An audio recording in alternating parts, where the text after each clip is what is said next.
Welcome into the Hot Read podcast for Wednesday, July the 31st. I'm your host, Easton Freeze, director of published content here at BroadwaySportsMedia.com. We're also brought to you by the 440 Podcast Network. You can follow me on social media at Easton Freeze. I am joined here on our last episode of July. It's almost August, folks, by producer JT, who you can follow on social media at JT_Ruhnke. JT, you and I, just a couple of hours ago, together at Titans training camp, they had the pads on.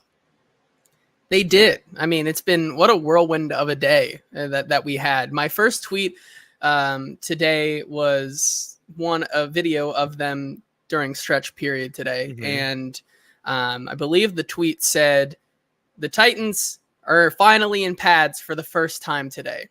And below that, I just put, let's have a day, folks.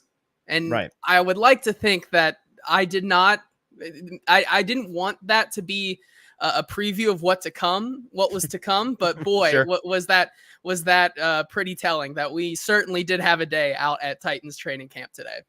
No, the big news of the day leading up to camp was, oh boy, they're in pads. I can't wait to talk about all the things that they did in pads. They were hitting guys. They were tackling guys. You know, there's real football-ish being participated in. And 3 or 4 hours removed from the start of that practice now, actually, just kidding. Many, many more hours than that. It feels like a whirlwind. It's been many hours. A couple of hours removed from the beginning of that practice. I'll give you credit because it was at 8:30 this morning, and then when we were done, it felt like I had spent an entire day already. And I looked up, and it was only 1:30, and I was like, "Oh my god!" Well, and that's the point: is that the fact that they were in pads very quickly became the least of our worries, the least of our troubles. That's not really going to be talked about much today because a lot of other things happened at camp. We had There's some defense to talk about. There's some defensive players to talk about. There's some fighting to talk about. There's a suspension to talk about. We've got it all lined up here for you in the rundown. We're going to be going through everything that happened since we last spoke last Thursday afternoon. The Titans had a stadium practice on Saturday, which we'll hear a little bit about some of the things we heard and saw there. We had Monday assistant coaches were spoken to by the media pool. JT was there in my stead, and he heard from some guys. Going to play some interesting clips from that media availability. And then today on Tuesday, again, the first padded practice, and things got a little bit crazy. We've already got our first fire Brian Callahan take of his tenure fired off. Our buddy Sam Phelan pointed out to us during practice today. Somebody replied to one of his tweets and said it's time to fire this cat. Which, frankly, you know, I'm going to have to support that. I'm going to support that shoot from the hip takery. That is something that, listen, it's bold, it's brash, it's outrageous and ridiculous, and I think I love it. Technically, if you just say that whenever any coach is hired, you'll be right eventually. So it's kind of a, never wrong, just early kind of situation for him. So I respect that one, I think, here on July 30th, we're trying to fire the guy. Yeah, I mean, it was an interesting one for sure. After everything that went down, the immediate reaction to everything was a joy to take in. But between the chaos and the fireworks, I think there were a lot of interesting tidbits from today's practice and a couple practices that is kind of showing the formation of this team. And there is a lot to talk about with where this team is headed, and we're starting to see some of the early signs of what parts of this team look like they can really succeed and which parts are kind of falling behind, but maybe not for the worst. Yeah. A number of you already hot in the comments here. Viso came out of the gate early today. This is not even remotely on my radar, but pointing out we're about 35 days. I'm trusting your math on this, Viso. About 35 days until the Best Bet Gauntlet begins again for V3 season number 3. That got the juices flowing when I read that, because that's exciting. Can't wait to be back to our betting ways.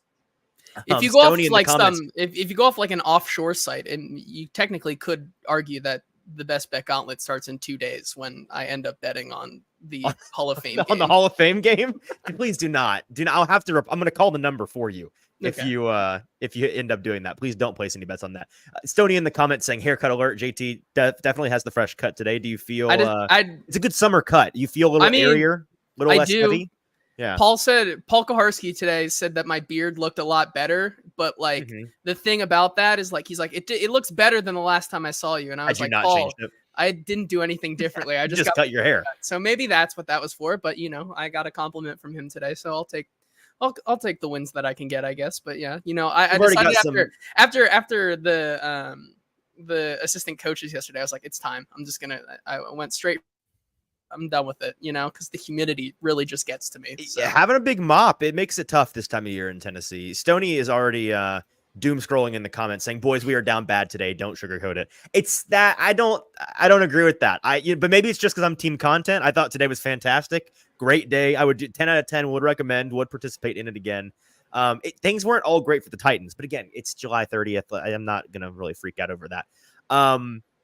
Do we want to just start with some big picture things here, JT? Actually, excuse me, a couple of housekeeping things. And then we'll dive into the scrappy start that the Titans had to this padded practice, getting into the fighting very often and early. We have a survey out. We mentioned this on the last show. It is for all of the 440 sports podcasts. If you have not yet filled it out, it is going to be linked in the description of this podcast. It will be linked in the description of this YouTube video. Wherever you're listening, you should be able to find it. But do us a big favor, and if you're a listener of this show or any of the other 440 properties, really at all, we need you to help us with this survey. It is not for our personal gain as much as it really is just for your personal gain, because we are taking the responses to this detailed survey. It's not that long, but it is detailed, and using it to inform how we do our content going forward. We want to know from you all what you want from us, and so that we can do the things that you want and get rid of the things that you don't want, the things that you don't like. That's what we're trying to do. We're trying to cut away even more of the fluff here on the 440 Podcast Network, and we can't do that without you guys hitting up that survey, filling it out. Takes probably 7, 8, 9, 10 minutes, somewhere in there, and those responses are going to be very helpful to us. We're trying to get a certain number to have a decent sample size, all of those things. So fill out that survey. Also, one other favor you can do for us, if you're not watching with us live on YouTube today, leave wherever you're watching it, on Twitter or on Facebook. Leave those places. Head on over to YouTube and search Broadway Sports Media on YouTube. Find the Broadway Sports Media YouTube page. Click on this live stream there. And in the comment section, that is where you can be a part of today's conversation with Glory Day Sports and Stoney and Alex and Nick and Kenneth and Joey and all of these guys that are in here with us today.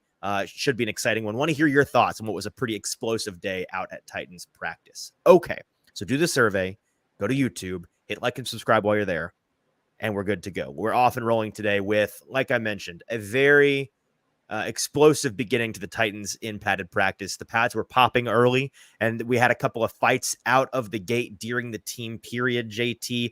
The first person really to instigate a fight was Jeffrey Simmons, the leader of this team, according to him, according to Ran Carthon, according to anybody that really knows anything about this team. He is in that leadership position. The Titans go as he goes, as Ran Carthon pointed out last week. And he started off swinging at JC Latham, which the swinging part, not cool. The fighting part, like Brian Callahan said, and we're going to hear from him in a second, I don't really care. Your first day in pads, there's a lot of pent-up frustration and testosterone in that group. All these guys are big men that like to play physical and aggressive, and they're getting after it. And you know what? Frankly, I think if you're not fighting a little bit at training camp, then you're not amped up enough, is my personal opinion. Because every team around the league that is any good and is worth their salt at all, they're fighting a little bit during training. You think the Chiefs aren't fighting a little bit at training camp? They're fighting a little bit at training. You got Travis Kelce throwing punches at training camp. Again, the punching part, bad because, well, bad for you more really because you're going to hurt you're going to hit the helmet and it's going to break your hand. Dumb idea. But also bad for your team because you get ejected for that in the games. And as the refs at practice today said, Simmons would have gotten ejected for that. We'll talk more about Simmons and that whole situation a little bit later in the show. I'm going to have to explain something that should not be difficult, but I'm going to have to spell it out as clearly as possible because I tweeted something about the Simmons thing that happened today and folks took it the wrong way. And JT, I know, already wants to crawl into a ball and leave the show when I do that because he wants nothing to do with this, but I am going to address it. The one thing I want to mention about the fighting, JT, because there was another fight 3 snaps later that involved Arden Key and Leroy Watson and Lloyd Cushenberry, like the whole team.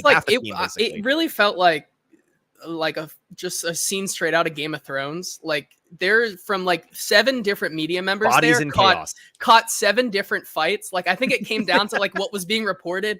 Like the first one was a lot to do with Jeffrey Simmons and JC Latham going at it on that side of the line. But then again, I think Terry McCormick told me that the ref said something about Nick Westbrook-Akine flying in from catching the ball earlier to say something. Like the ref had something to say about him.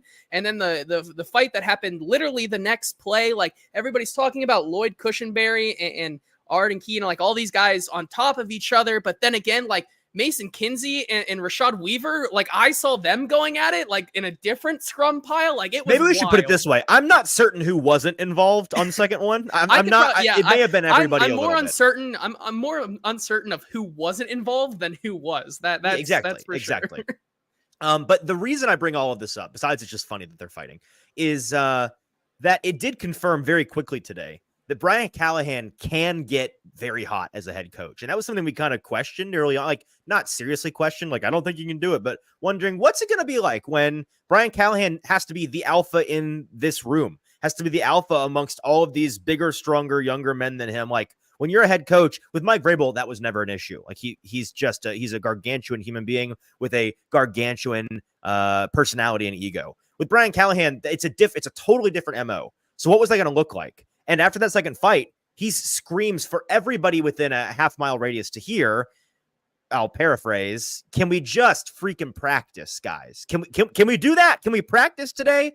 Thank you. That was essentially the message. And that was confirmation very early that there's no problem on that front. Brian Callahan can, in fact, take the reins of the football team when he needs to.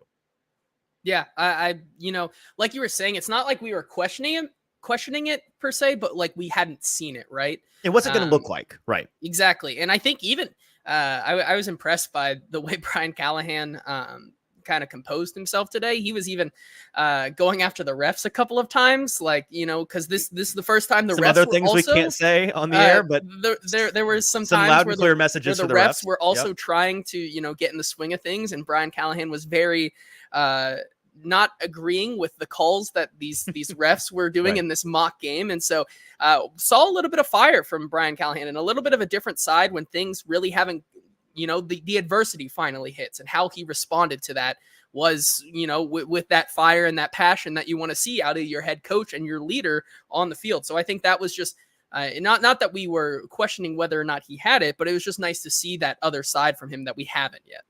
So that is good, and they fought. They also played some football. And amongst the football that was played, the overarching theme of the day, JT, and I know that you and I agree on this, we were discussing it with a handful of folks that were at practice, and pretty much everyone agreed. Again, it's just one day into padded practice. Just one day. But after this one day, it's fair to say this is a defensive football team right now. The defense is fast, and the offense is slow.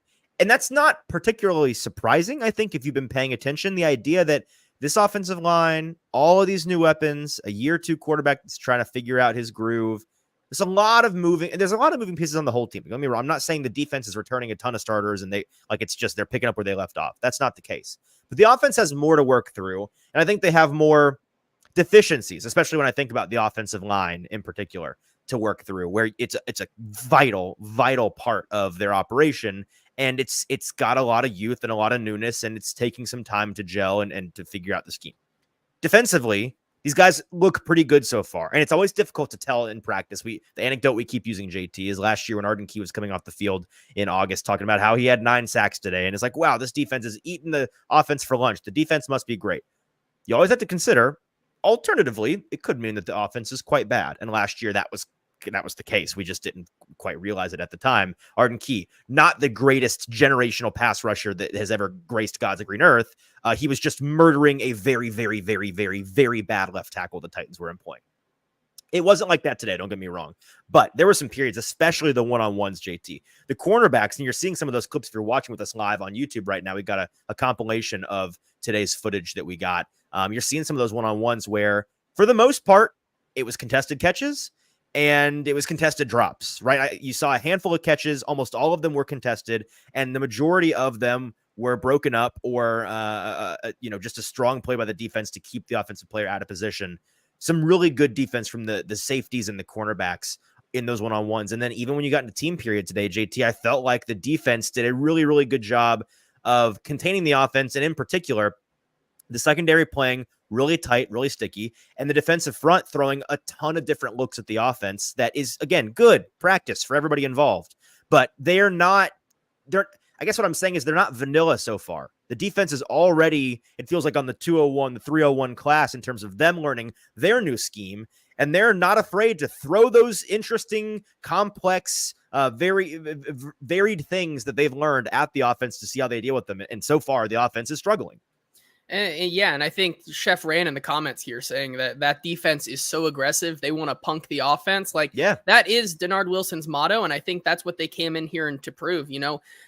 We've talked about this back and forth the last couple of days in practice, but, it seems like the defense continues to come out on top. And I think that is just more of a testament to Denard Wilson's defense, never really stopping and just trying to always be aggressive because that's what they're going to play with. And I think to the offense's credit, I don't think we talk enough about how different of a look and of a scheme it's going to be this season, going from the offense of last year to this new Brian Callahan scheme, and just the amount of new players that each side has a lot of new players, but the amount of just chemistry that needs to be built from this offense, it really just speaks to that this is going to be a slow process for the offense, and it is, it is okay for them to not look like a perfect match for this defense.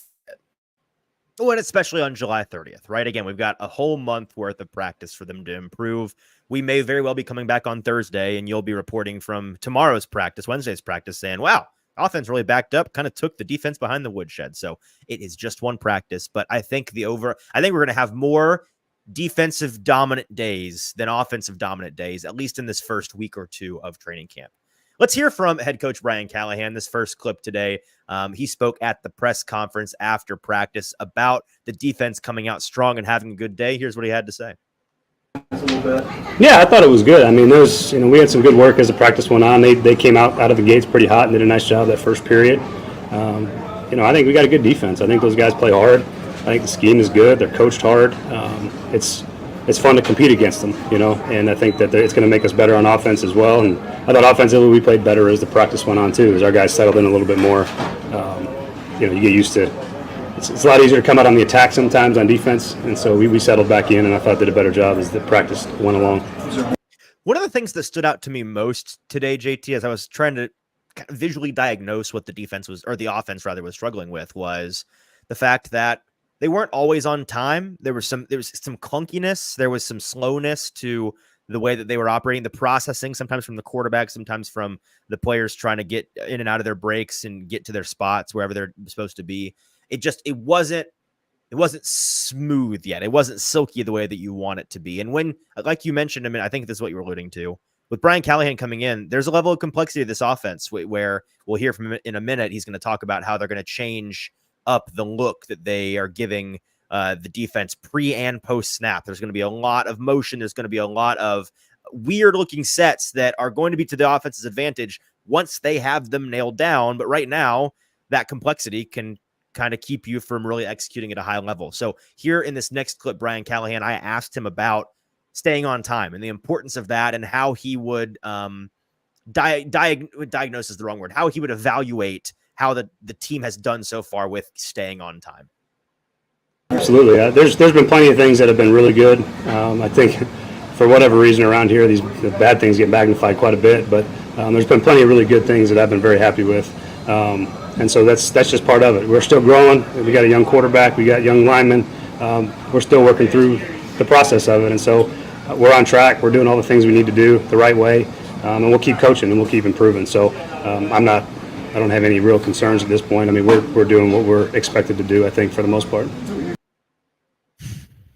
Okay. So the actual substance of the answer, good. The on-time portion, a fair answer, a fine answer. I don't have anything to add on that front. And I don't know exactly what he meant by this, but I'd be remiss without mentioning it, where he there at the top of the question says, and I guess I'm paraphrasing because I don't know for sure, but it's something along the lines of, for some reason, the negative things get amplified around here. That seems like just a subtle jab at the idea that the media covering the team is too negative. We only focus on the negative things going on. which if that's his perception, he's entitled to that opinion. I think that's pretty crazy. And again, maybe that's not what he meant, and maybe I'm misunderstanding him. But man, I don't like that. I really don't. And that's kind of going to be a theme today, a little bit of softness from this team that is not, it's not all of them, and it's not across the board, and it may not even be in substantive ways that matter all that much. But there's just been a couple of instances of little things where it's like, guys, let's grow up a little bit. Let's realize the situation that you're in here in Tennessee.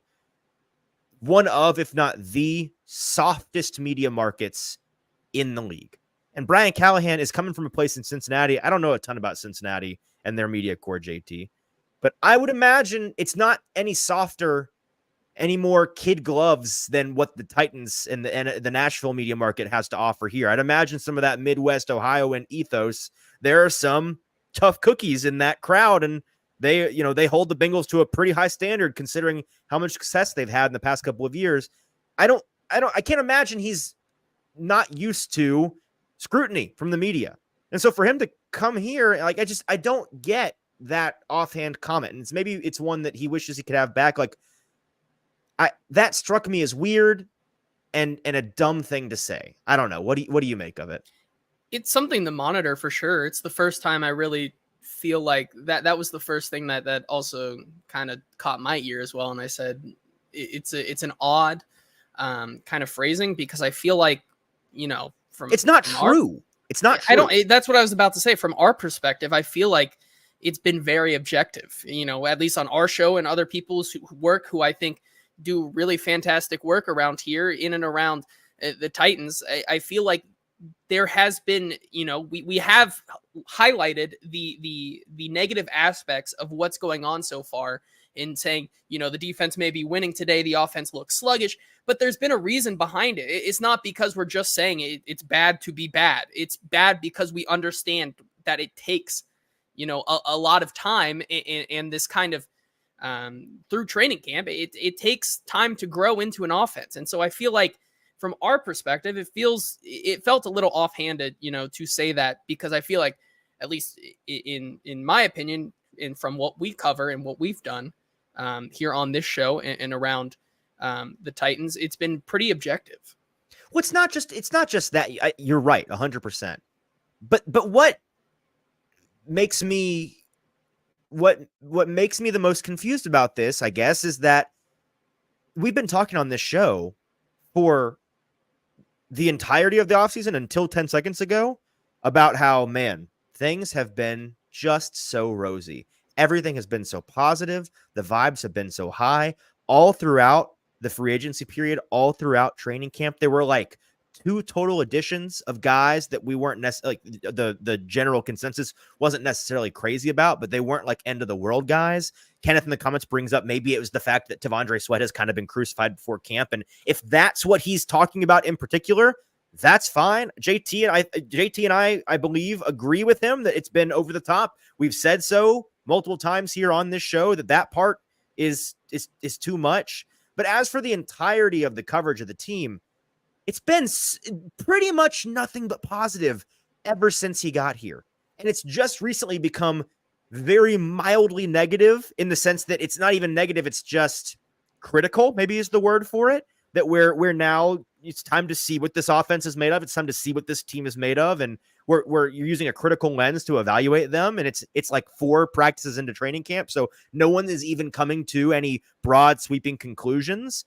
And so I wish he would have elaborated on that comment. Frankly, I wish he wouldn't have made it. But since he did, I wish he would have clarified what exactly he meant, because it just doesn't make a lot of sense. And it makes me wonder who he's listening to. It does. But that's not, again, I'm sorry we spent this much time on that today, because it's not even the 15th most interesting thing that came out of camp today. I feel like that if that's something that is continuing, like if that's a recurring trend from him, I don't like that.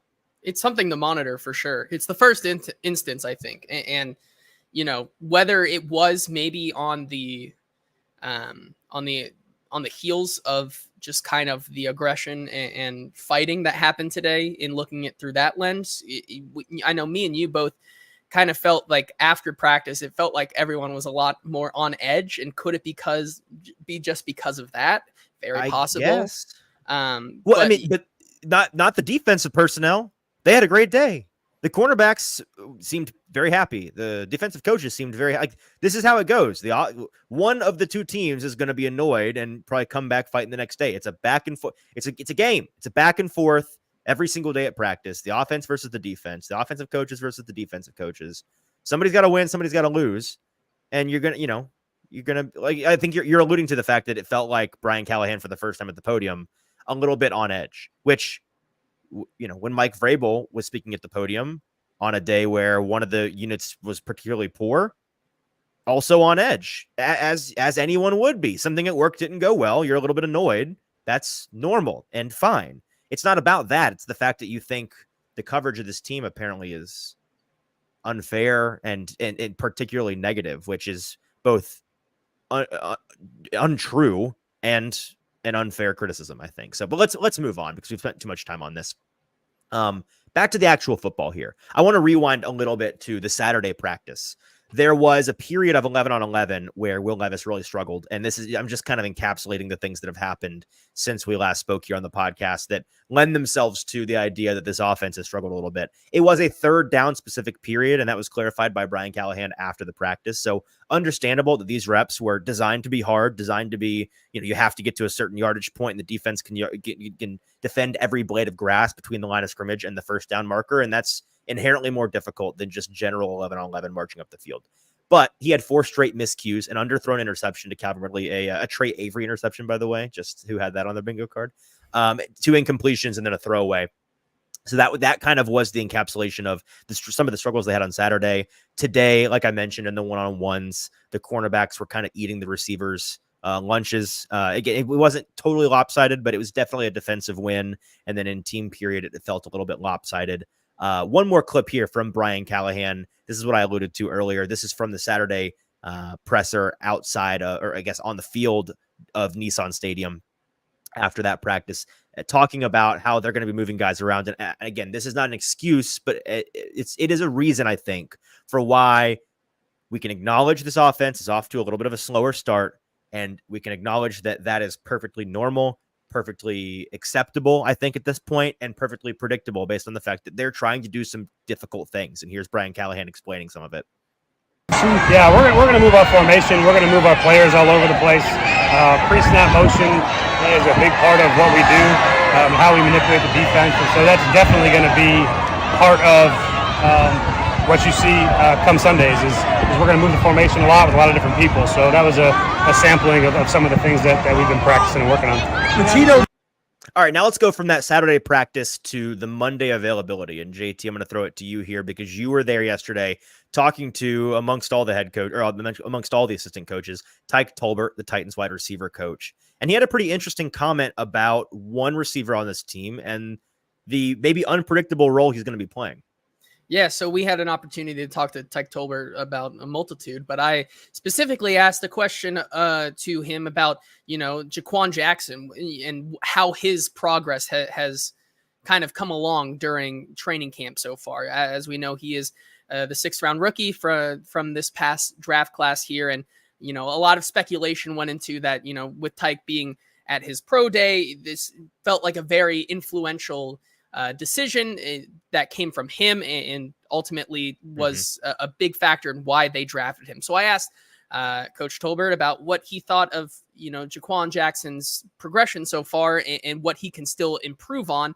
And here's what he had to say. And I think there's a part of this answer, which I think both us and Zach Lyons of Football and Other F Word show kind of pointed out that's pretty interesting about this answer. And here's what he had to say. Every day. Again, being a rookie, he's getting exposed to high NFL, how we do things, play calls, lining up, motion, shifts, adjustments, and he's playing 2 positions, both the F position and the Z position. So he's learning every day. He's in there longer than probably anybody in the meeting room, studying, going over stuff with the assistants. And every rep he has out here, he's getting better with every rep. So he's on track doing exactly what he's supposed to do. So that part about F and Z, that's a part that I think most folks would listen to and hear and say, they say nothing. Actually, that would go in one ear and out the other, and you'd kind of be like, I don't really know what that means, but whatever.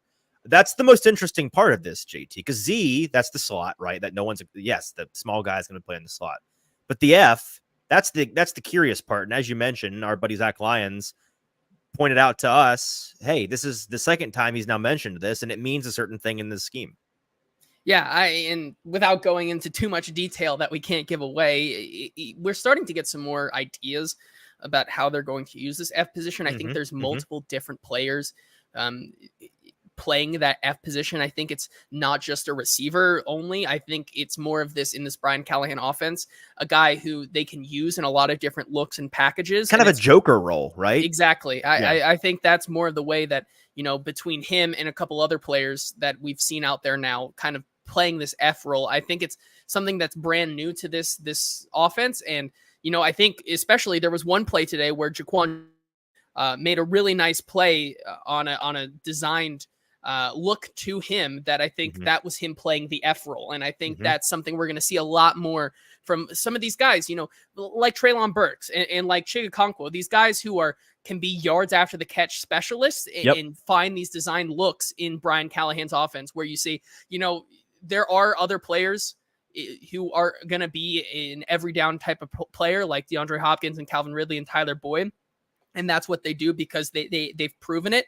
And then you have these guys who don't really exactly mesh currently. We've kind of been asking what is Treylon Burks' role? What is, Chigakonkwo's role? But these are guys who are more rely on their athletic ability than the scheme fit. And I think that's where they're going to, and I think that's where they're kind of trending right now is that these guys are going to play that more type of role that you see these designed looks given to them. And so far, pretty confident and glowing remarks from Tyke Tolbert, talking about how he is in the room, in the classroom more than anybody else. And it seems like they're really high on this guy. They are high on Jaquan Jackson. And again, we have to be careful about what we do and don't say. Something we can't emphasize is, again, the Z is the slot. The F, very, very much not the slot in the Bruce Arians system. And again, this is a point that was brought up to me by our buddy Zach Lyons. So shout out to him over at F Words Pod. The F in the Bruce Arians system, which is what we're drawing from here, it's in 3 wide receiver sets, and the F is the outside receiver that runs double moves and deep routes. They are, and it's not necessarily in a clear out manner as much as it is a designed look, designed, what can I say? It is, like you said, it is scheming a guy for a specific play. It is not your run of the mill playbook scheme. It is a concept that is designed to do something in particular. And so I think that's exciting, and we can kind of leave it at that. While we're on the offensive side of the ball here, JT, I wanted to hear your thoughts. You spent more time today looking at the offensive line and the defensive line as they were doing some trenches one-on-ones. Got to see some big meaty men pounding meat. Don't write that down in the line pit down there. And you came over to me afterwards and had some choice words about a handful of key topics. The first of which is T'Vondre Sweat. I want to hear your thoughts on him, but at first it looks like we have a clip here actually from Bill Callahan to set us up. His assessment yesterday of NPF and JC. Is that what we're playing? So 2 clips real quick before we get into the offensive line discussion, I think, coming from Monday's practice. Bill Callahan, we got a chance to talk to him about MPF and how he's progressing. We kind of got an update on where he is as being on the active PUP right now. And then just a question about how JC Latham is fitting in at that left tackle. We spent all of OTAs kind of saying his transition over to the left side of the line has been good. And now we're kind of checking in on that and Bill Callahan's assessment of JC so far. And so these are those 2 clips here from him yesterday. Hoping he would be back. I think we're going to push his rehab back a little bit to Friday. Hopefully we can get him back and then accelerate from there. Back in Cleveland, I had a number of tackles that, started the year on PUP. So it's that situation where it's a fine line.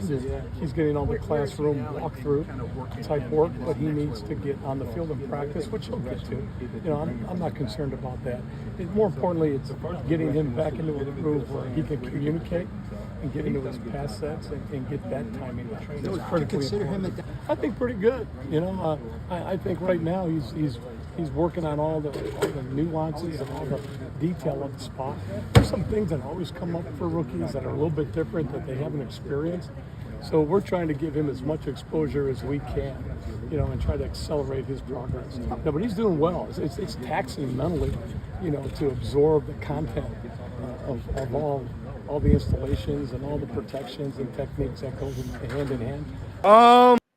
So, I mean, from that, you can definitely see that, NPF looks to return probably, he said, this Friday. So Titans practice on Saturday and Sunday, which may be the first looks we get of NPF with these groups out there on the practice field.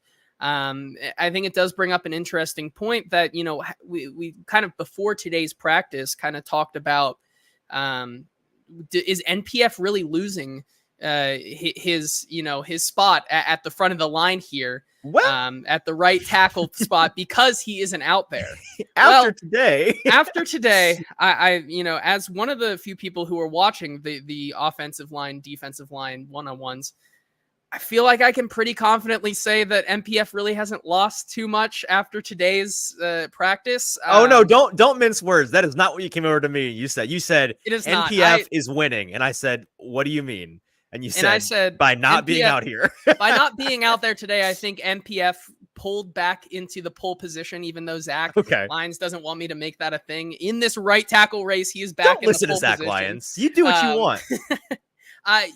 It was a rough day for the guys rotating in on the right side of the line. I think both in the one-on-ones and then when they got back to team period, I think it was pretty clearly obvious to everyone out there that the right side of the line definitely struggled out there today. And just to be clear, we're talking about John Ojukwu.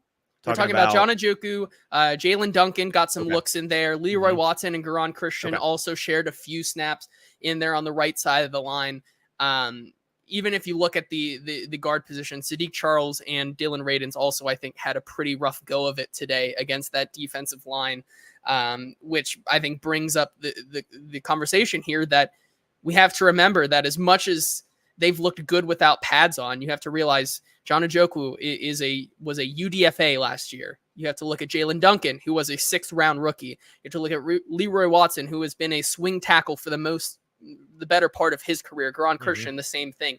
These are not the guys who you want to be your stalwart right tackle. They can help in a pinch, but I don't think that they are going to be the answer there. So I think that's why. And more importantly, if they become the answer, it's not going to be now. Like it's going to be a process for all of those guys. They're not far enough along in their development.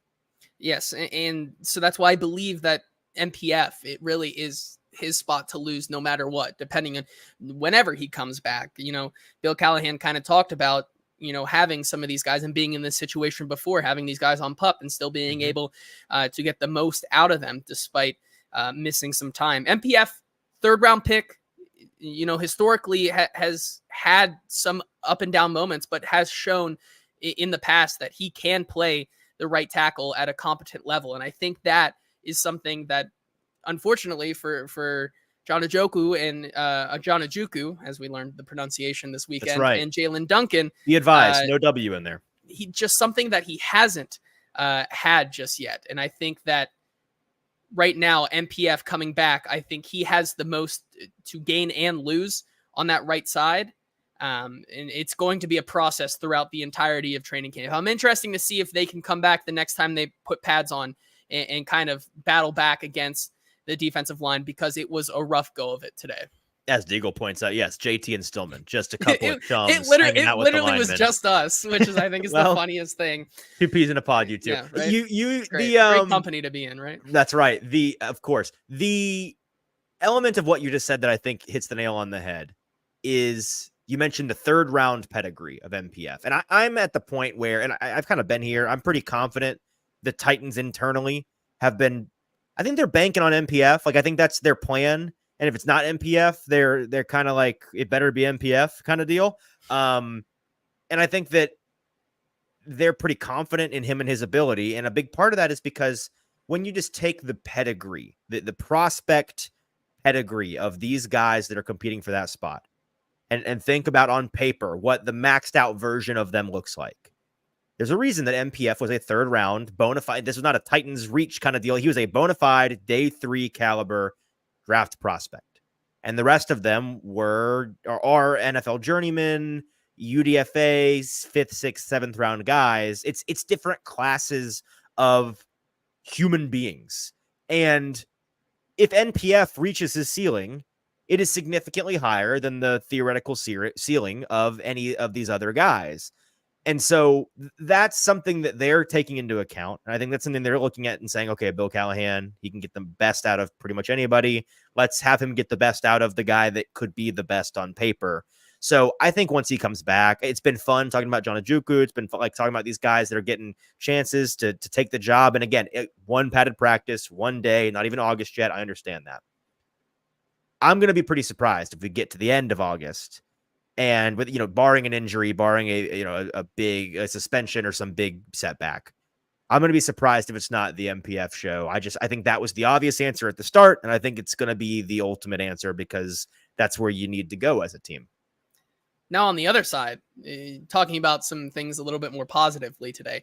Today, in pads was by far T'Vondre Sweat's best day of practice so far. I know me and Paul Kaharski were talking about it. He started out a little bit sluggish in some of the individual drills, but it seemed like a lot of the guys, this is the first practice they've had at 8:30. Been that way for him the whole time, though. And I'm not trying to say he doesn't try. I'm not. I get the vibe from him that his practice style is jog through the individual drills, go hard in the team drills. Like is that what you've seen? That's kind of what I've seen. It's kind of the pattern that's been following. And I think certainly for those agility drills, I don't know if that's exactly T'Vondre Sweat's forte anyways. So, with those, he like, I'm not going to take my forklift out on the BMW road test, road track. It's not the point. I need to pick up and move this large object. I don't need to go in and out of the cones. However, when we got to the team periods and the one-on-ones, T'Vondre Sweat looked incredibly dominant today from top to bottom. In the one-on-ones, he was consistent every single rep. He went up against Sadiq Charles and Lloyd Cushenberry. Was the mountain of a man that he was overpowering without those double teams. On the one-on-ones, he was winning very easily, and then even surprised me with I think it was against Garan Christian, but that could be wrong. But he had an incredible swim move where Garan Christian's gonna DM you now and say, "How dare you?" My bad. But he had an incredible swim move today where off the line of scrimmage, I've never seen T'Vondre Sweat have that in his move pool before. It kind of took me by surprise, but that was really interesting to see. New skill him, unlocked. Okay. With that kind of ability, which was nice to see. And then when we get into team period, a lot of those pockets on first team reps were closing because T'Vondre Sweat was not getting double teamed. Will Levis was being hurried up because of the pressure that was being put on him. And so I think, we were having this discussion based on T'Vondre Sweat's day today,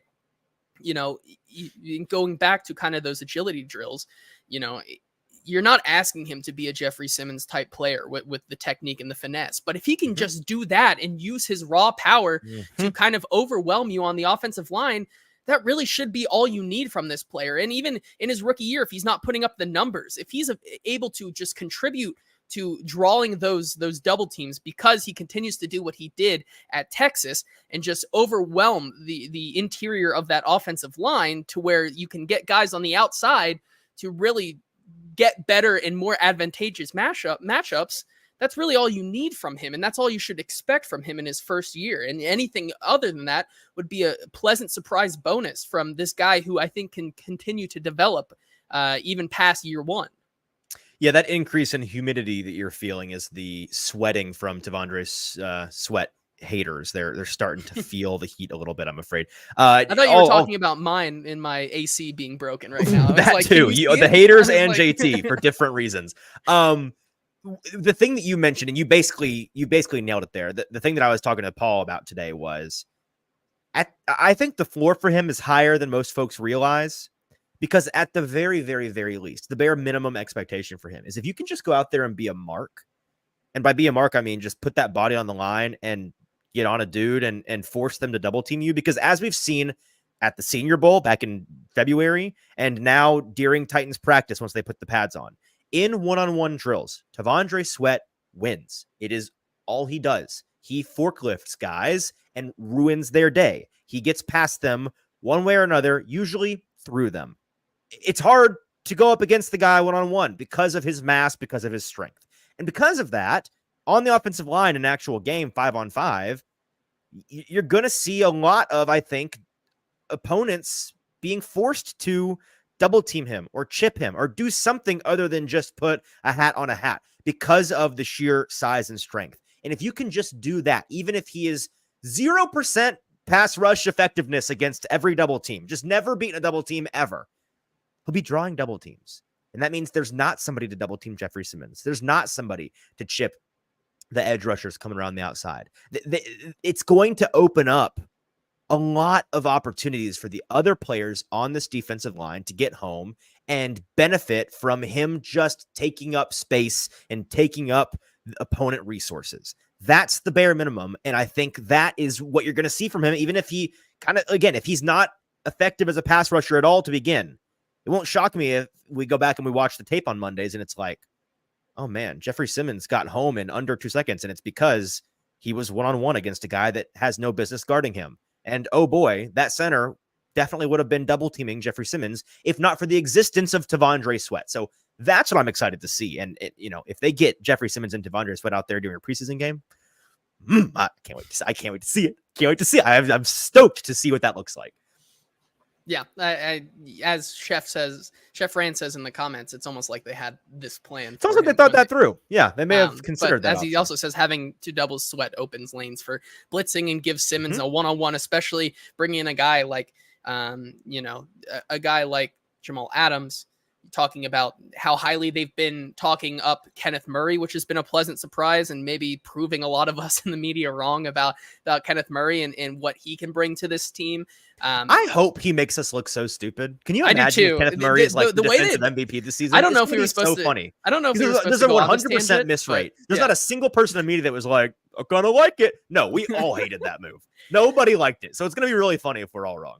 Yeah, I mean, the way they continue to talk this guy up, it really feels like he may be the centerpiece of this defense. When JT, for lack of a better term, he looks good. Yes, bad. I mean, it's limited. It's not been much, but so far, he has attracted my attention for positive reasons only.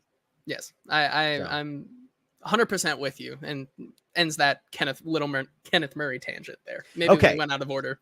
A little bit. The last thing we have before we get to just some general notes and then the news with producer JT is the Jeffrey Simmons topic. And you're all lucky, JT in particular, because we've gone long so far. And so I won't spend much time on this. I just want to clarify. I want to explain to folks from a news standpoint what happened today and then clarify something that I said on social media. Jeffrey Simmons during practice, as we mentioned at the top of the show, got into it in both of the fights that were involved. In the first fight, he swung. I can't say he threw a punch necessarily, but he swung at JC Latham. He did something that the referees told the coaching staff he would have been ejected for that in a game. His day would have been over. And he was not removed from practice. Let's listen to this clip here. This first clip from Brian Callahan asked about why he did not eject Jeffrey Simmons from practice today. I did not. Why did you? Oh, because it's first day at pads. Guys are cranked up.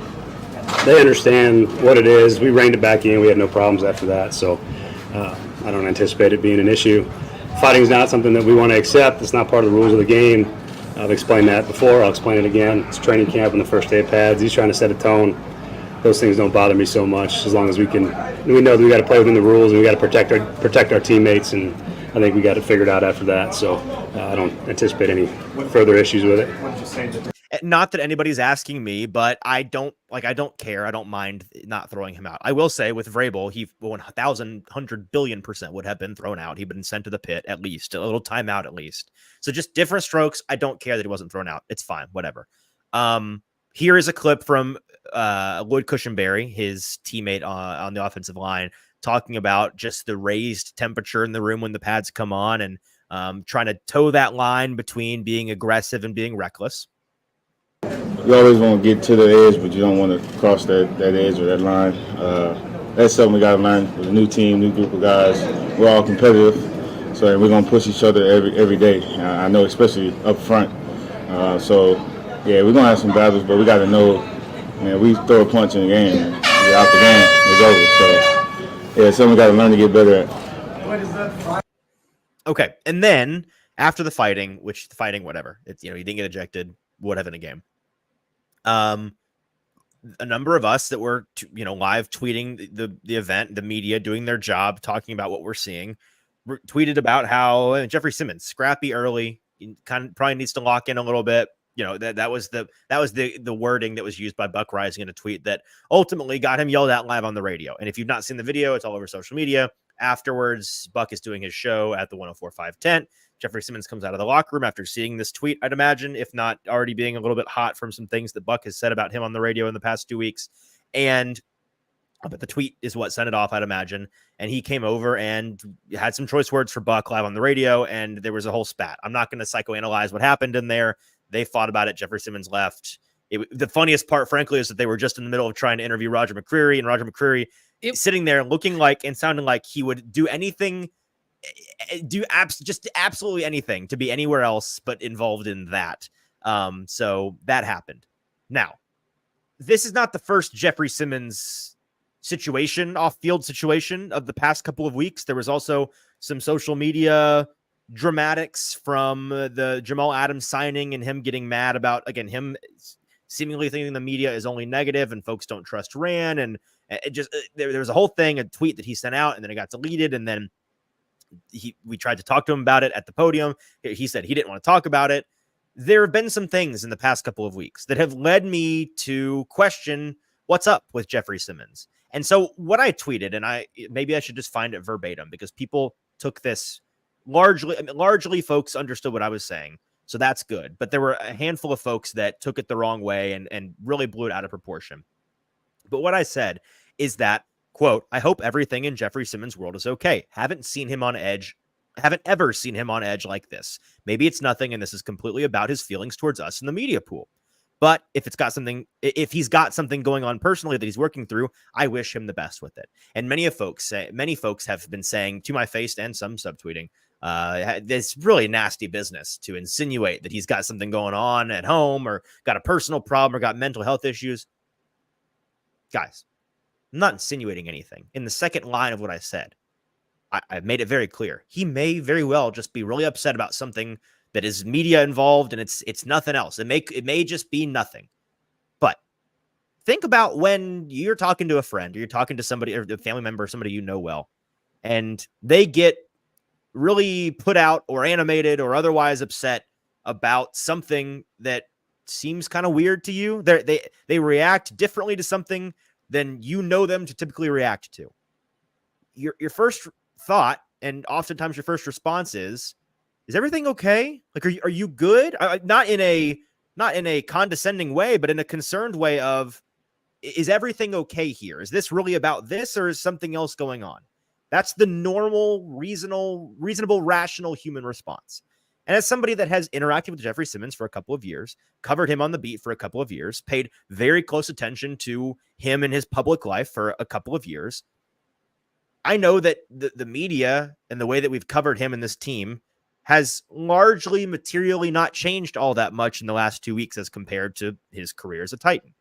And I know how he's reacted to and interacted with the media the past couple of years in his career as a Titan. And I know that in the past couple of weeks, the way he's reacted to it and interacted with us has just been different. It's been kind of weird. Again, he seems like he's on edge. He seems upset.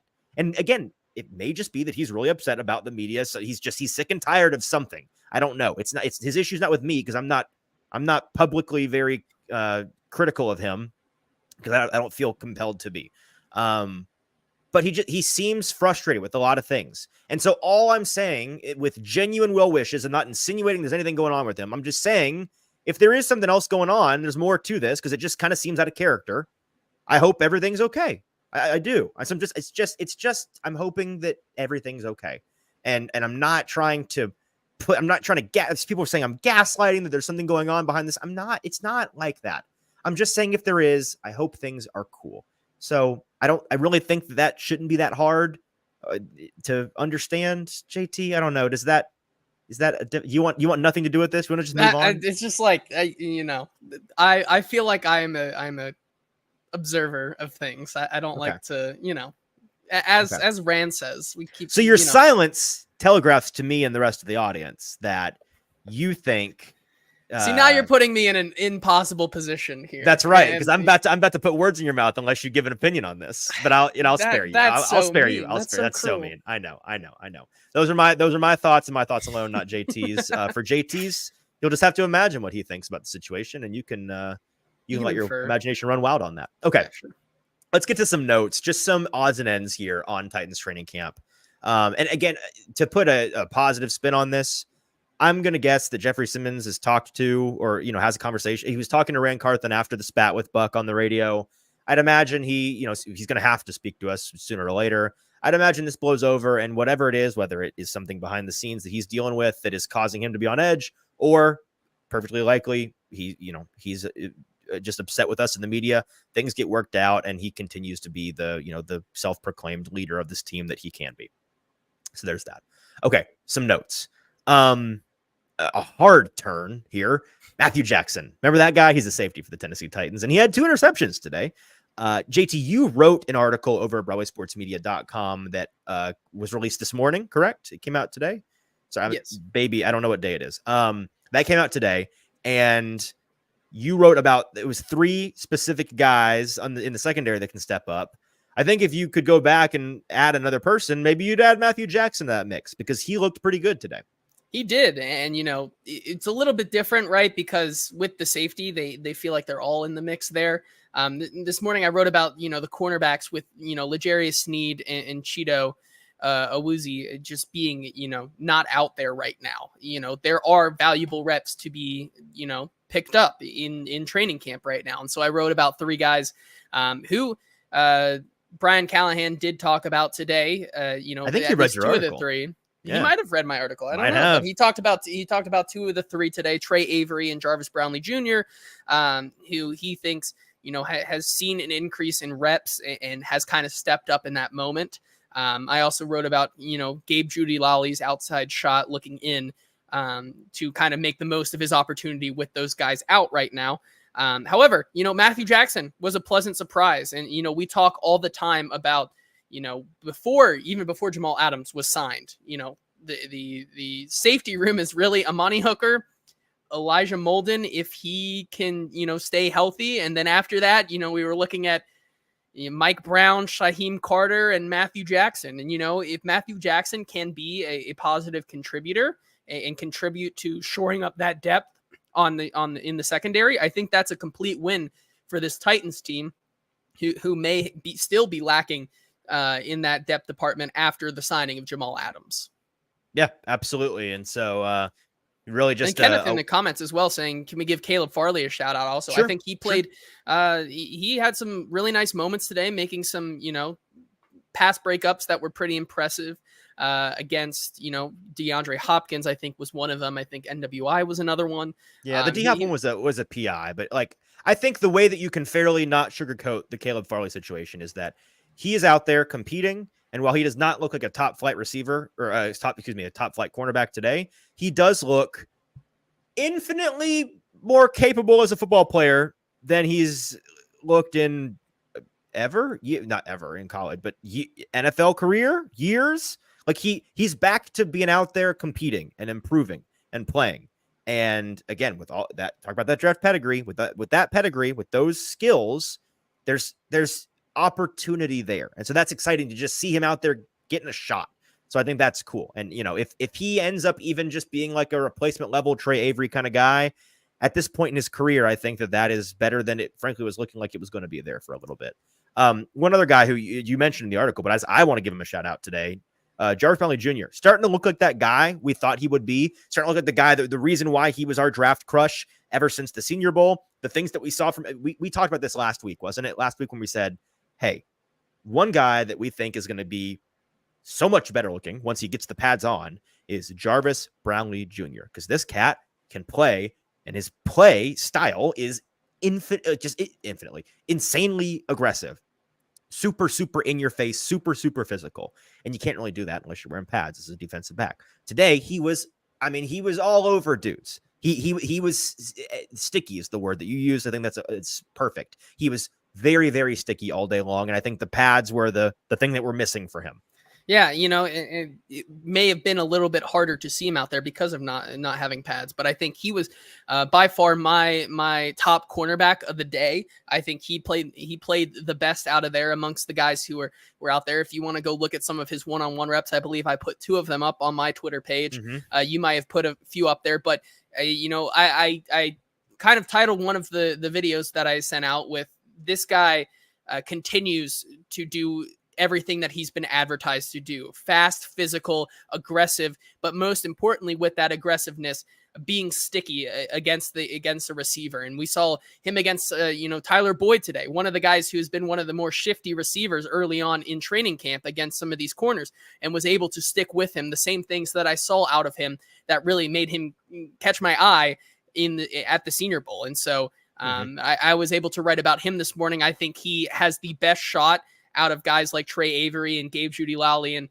all these other guys fighting for a roster spot. I think he has the best chance to make the most out of his opportunity currently right now. And even if and when Cheeto comes back, I think he has the best chance to start week 1 as the cornerback 4 on this team early in his career. And so I had the opportunity after the Nissan Stadium practice to catch up with him and kind of just ask him about how he's handling maybe an increased amount of reps since some of the veterans are not out there, and how is he kind of transitioning into the and how he's progressing currently in training camp. And this is what he had to say. Man, I love Cheeto. I love all the vets, man. They're a big part of my game and the reason I'm getting better and better and progressing every day. They feed me a lot of information that I need in order to succeed in this game. And even though Cheeto is out, he still stays on me. Make sure that I'm doing the proper things right, making sure my eyes in the correct place. But more than anything, man, it's a challenge. And, I'm always willing to be ready for a challenge and just be the best person I could be, the best version of me, come out here every day. And I know if I'm doing that, then I'm getting this team better. Yeah. I love listening to him talk. He's weren't you the one I think very early on you compared him to help me out here, Carolina Panthers. Oh, receiver. Xavier Legette. Yeah. He's like if Xavier Legette was better at talking. That's that's what he sounds like. If there's one thing I can say about him, though, he's the ultimate vibes guy. I mean, he at Nissan Stadium was taking it all in. I think he made me wait, 25 to 30 minutes after practice because he literally was trying to sign everything and anything that someone would ask him. He was the guy who got DeAndre Hopkins to go back over and sign more autographs after I had the chance to talk to him. This dude is an infectious energy around I can tell that he is a big energy guy within the locker room. And so I think he plays with that energy and turns that into that aggressive, cornerback style of play. And so I'm excited to see what he can continue to do here at training camp. I love it. All right, let's keep it chugging here because we are going to be late today. Jack Gibbons, I just wanted to mention him. Man, this cat, I spoke to him today, and we'll play a clip here. Y-axis Jack Gibbons. We talk about him all the time. This guy can get upfield in a hurry, north and south. He's a darn good linebacker, man. I like Jack Gibbons up and down. It's the side to side. It is concerning in coverage and sideline to sideline. He leaves some things to be desired, and that's why I'm not necessarily comfortable with him as the starter. But he can prove me wrong, and it kind of seems like he's going to get the chance to do that. Here's a clip from him. I asked him today about his ability to get uphill and the way that this Titans coaching staff is trying to get the spine of the defense to play fast and loose and just trigger instinctually. And here's what he had to say about that. That's definitely what they're preaching is everybody to just play loose and aggressive. But yeah, definitely at linebacker, the more you can get downhill, we don't want to be running sideways. The more we can get downhill, the better we're going to be. We got some really great guys up front, some really big guys that they're going to have to handle. And so if we can get downhill, it's either going to free them up or they're not going to block us and we'll be able to make plays. So yeah, definitely trying to play really aggressive in the run game. So that's Jack Gibbons. Maybe burying the lead here on the odds and ends guys. Malik Willis refuses to die. This kid, he won't quit. This cat, we can't get this cat to leave. He was written off a lot in the offseason, especially after the addition of Mason Rudolph to the roster. And yet, the past 2 practices in which he has participated on Saturday and then today, not been bad. It's not. He's looked like the best quarterback in the last 2 practices. Looks kind of good. Yeah. And again, let's not get crazy that he's the best quarterback on the. Let's not get crazy. However, what I think is fair is we heard in the spring from Brian Callahan, Malik Willis and Mason Rudolph are going to get equal opportunity to win that backup roster spot. when we scoffed at that. We were like, okay, sure. I don't think it's crazy anymore. I don't. I think just, giving them a battle is something that is going to happen. Open minds will be had about Malik Willis. And speaking to some folks behind the scenes that are involved with Malik Willis, have been throughout the spring and are, they train with him more than once now, JT. I have heard folks talking about how this version of Malik Willis is different. And a big part of it is that, and the word that is constantly used that I'm hearing again more than once now is, well, he's finally got guys around him in that building that know a thing or two about quarterbacks. He's finally got somebody around him that knows how to, coach up and develop a quarterback, which is about as scathing an indictment as you can have for the previous regime. The idea, you're insinuating there wasn't a guy that knew anything about quarterbacks or how to coach them on the previous team. Now that this regime is installed, you've got multiple. Okay, good for Malik Willis, good for this team, quite bad in terms of reflecting on the past. But today, I mean, the play of the day was Malik Willis fumbling a snap, which he's got to improve on. You can't keep dropping the ball. But he drops the ball, steps back, recovers, gathers himself, lays just a golden, chef's kiss, delicious pass out for, of all people, Bryce Oliver, streaking up the right-hand sideline. Gorgeous touchdown. Perfect placement. He did that exact same kind of thing a couple of times on Saturday. There's a video floating around. If you go to quarterback coach Sean McAvoy's Twitter page, there's a cut up of all of Malik Willis's reps from the Saturday practice, which is supposed to be private, but some fan in the stands filmed it for you. And so you can go check that. I think it was Sean's son actually filmed it. So you can go and check that out if you want to see that he put some nice reps on paper. So, yeah, we're at the portion of where I give you my analysis on it. I don't have any. Besides just that it's interesting. Do you think that with this battle for a backup spot that Malik might not necessarily be in competition to be quarterback 2, but justify keeping a third quarterback as that emergency type? Is that more of the competition that he is kind of competing for? Is it more of a roster spot in, not losing this guy to a practice squad and somebody else picking him up? Is that kind of the battle he's facing? Do you think that is more of it? Or do you think it truly is Brian Callahan saying it's one or the other? I get what you're asking and why you're asking it. And I understand the thought process given the past 2 practices. And yet I go back to the original point, which was, well, you didn't bring in Mason Rudolph. Like if you got a Mason Rudolph on your team, you don't need a third guy. But if by the end of camp you determine that Malik Willis is worthy of keeping over Mason Rudolph, then shouldn't the same apply? Where you say you got this caliber of quarterback on your team, you don't need a third guy. I think that logically that has to be the case. And so I think I'm still at the point where I'm going to be surprised if they keep 3 quarterbacks. I don't think that's going to happen. And I think a big part of it is because they went and they found a reliable backup guy like Mason Rudolph.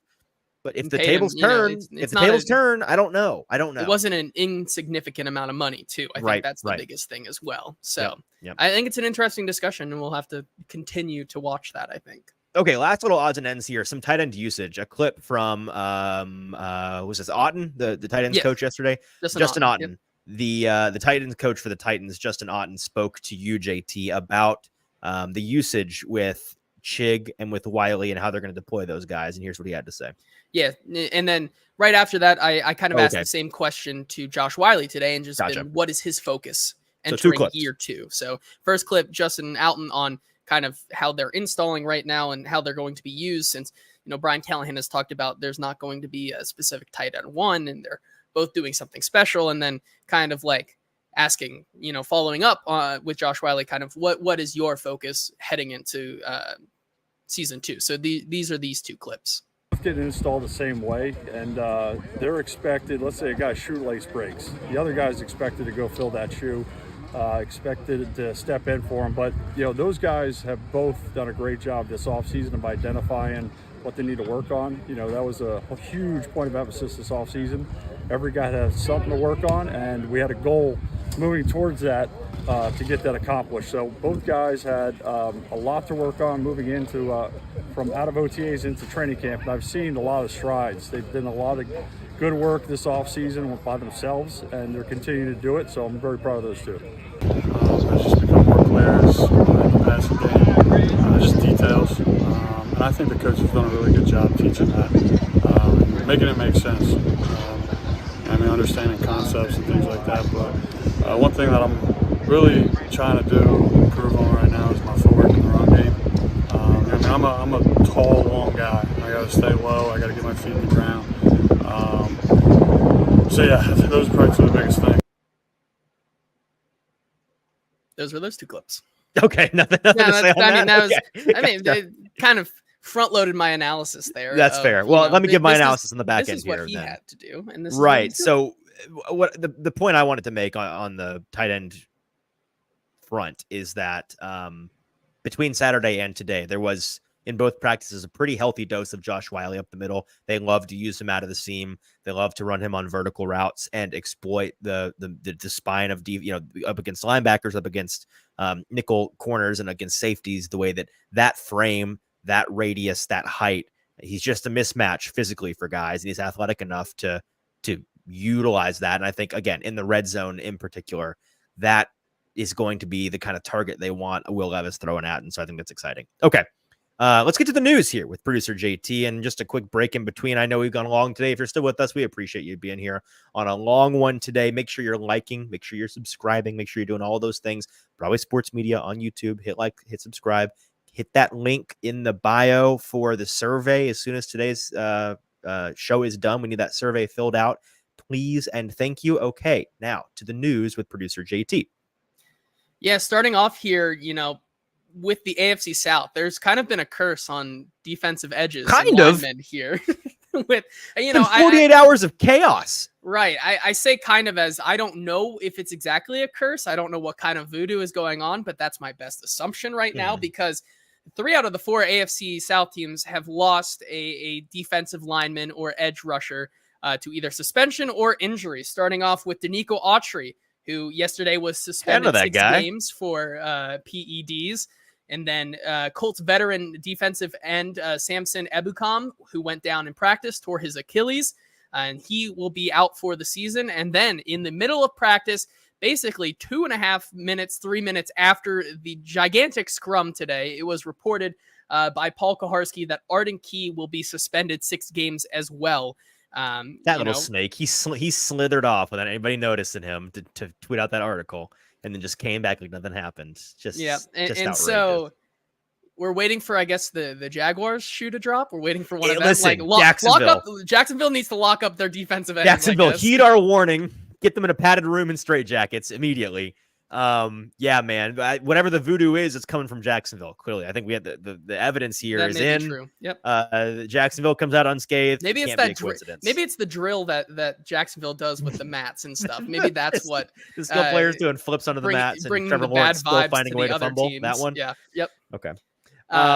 So because where of do we that, start? You want to start with Arden? We should probably focus on Arden. I was going to start with Arden with that one. Obviously a massive blow to a Titans team that really was going to rely on him. We talked, we were saying, outside of Arden Key and outside of Harold Landry, you really need another third guy to step up here. And we were talking about maybe Rashad Weaver or a couple of the other guys trying to make the roster. And so now with Arden Key out of the picture for the first 6 games, and those games that he will miss will be the Bears, Jets, Packers, Dolphins, Colts, and Bills, arguably one of the hardest stretches of their entire schedule next year. The hardest stretch. You're going to need a guy like Rashad Weaver, Shane Ray, Thomas Rush, Caleb Murphy, Jalen Harrell, Khalid Duke to step up. Tasty. Yeah. So the too long didn't read version of that is the Titans probably need to go sign a guy. Like that's fair enough. Because it's like option that is right. It's like, Arden Key, he's out. Well, at least they don't have any depth. That's good. Our buddy Zach Lyons tweeted out, he was like, Carl Lawson, you up? Like that's the text the Titans need to be sending to a guy that we were already talking about. Maybe the connection with Cincinnati. You got Brian Callahan hitting up his line. Is that a guy he's interested in? Time to kick those tires on somebody because, there have been some positive things. Shane Ray, he was quite good in 2018. Rashad Weaver has shown some flashes, but is he a starter? Thomas Rush. I've been intrigued by him in his second year and the way that he practices. So I'll be keeping an eye on him. A lot of folks are big on Caleb Murphy, JUCO legend, setting the record for sacks in college at a smaller school. And then he comes to the NFL and it has some flash in the preseason games and all of those things. Jalen Harrell, rookie, you're transitioning him. Wait, no, sorry, wrong rookie. Not transitioning him, but is a 7th round player that needs developing. And then Khalid Duke, I tweeted that list out today, and somebody replied to me, who the heck is Khalid Duke? Which is fair, frankly. So yeah, they need somebody to emerge as a viable option. It's open season. The mantle is there for taking. I don't know. Do we have any idea, JT, like who else besides Carl Lawson is available and how much they may cost? Yeah, so I did end up, well, before that, let's hear what Brian Callahan had to say on That's this. right. We do have one great more point. clip. He said something about this. Let's hear that. Let's hear that. Yeah, I mean, I'm aware of the news. It's a league thing. I don't really have much to comment on until that comes out from the league. But yeah, we'll see. I don't know. It's not something that you wanted to hear, but we don't really have a choice. We got to go play football with who we have, and if we can find someone else, we will. And if we can't, then we got to play with what we have. So that's sort of where we're at. The takeaway there is, and I quote, "We'll see. I don't know. We don't really have much of a choice, do we?" This is true. This tough. is true. Not great. It's not great. I did end up looking at the current available free agent edge rushers, according to Spotrac. I'm sure it's an illustrious list of in their there's prime, so much. talented Yes. players that are very cheap, right? The most likely player that would be a great fit is indeed Carl Lawson, who most recently played for the Jets. He is 29 years old, just turned 29. And his previous AAV was 15 million. So, he's not going to come cheap. I think that's going to be more of a lucrative offer. You're probably not going to pay him 15 million, but he's going to cost more than a bargain barrel roster churning type of guy. And so then some of the other ones, hey, how about we kick the tires on Yannick Ngakoue? Any hope there? Any interest there? A guy who's also just turned 29. And then you have guys like Charles Harris, Tyus Bowser, Mike Purcell, Rasheem Green, Henry Anderson, Shaq Lawson.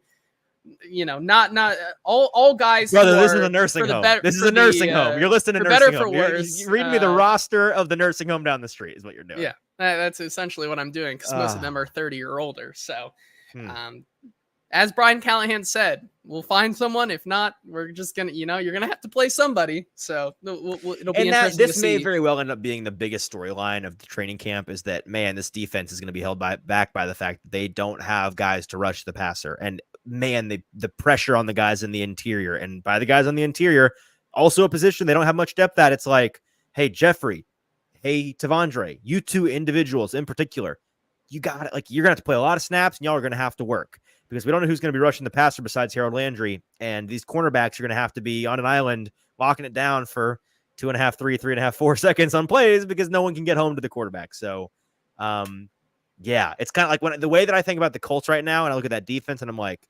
nice pieces, whatever. Who is this the worst cornerback room in the league? Like, who's playing corner?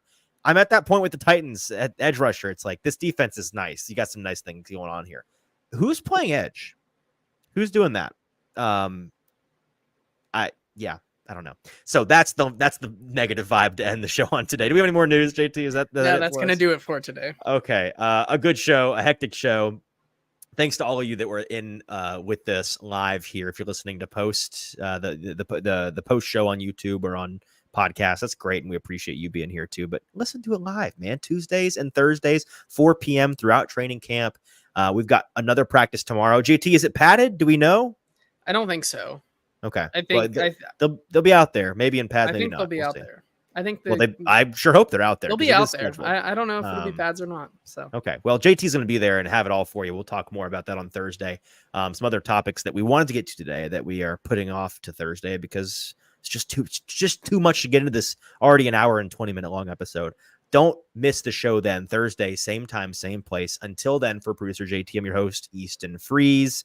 Thank you all for listening. Fill out that survey for us. It's in the description of whatever you're listening right now. Click that link, fill it out, hit like, subscribe, and we'll see you on Thursday.